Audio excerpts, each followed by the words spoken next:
আসসালামু আলাইকুম দর্শক। আগামী বছর হজে যেতে নিবন্ধনের সময়সীমা শেষ হচ্ছে 15 ডিসেম্বর। তবে বৃহস্পতিবার রাত পর্যন্ত সরকারি বেসরকারি মিলে নিবন্ধন করেছেন 55,652 জন হজযাত্রী। অথচ কোটা অনুযায়ী বাংলাদেশ থেকে হজে যেতে পারবেন 1,27,198 জন। অর্থাৎ এখন পর্যন্ত কোটা খালি আছে 71,545টি। এবার হজযাত্রী এত কম হওয়ায় হজ কোটা পূরণ করতে বিমান ভাড়া কমিয়ে আনতে বেসামরিক বিমান পরিবহন ও পর্যটন মন্ত্রণালয়কে চিঠি দিয়েছে ধর্ম মন্ত্রণালয়।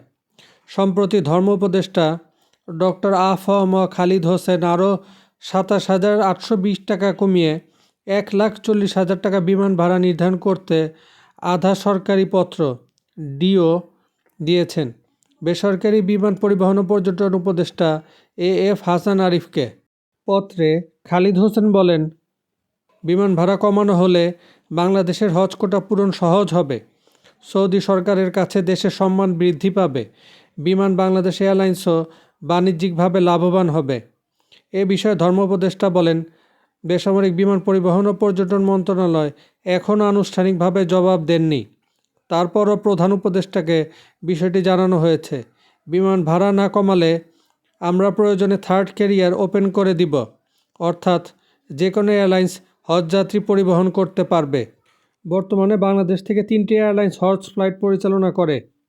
একটি বিমান বাংলাদেশ এয়ারলাইন্স, বাকি দুটি সৌদি আরবের সৌদিয়া ও ফ্লাইনাস। গত 30 অক্টোবর 2025 সালে হজে যেতে সরকারিভাবে দুটি প্যাকেজ ঘোষণা করে সরকার।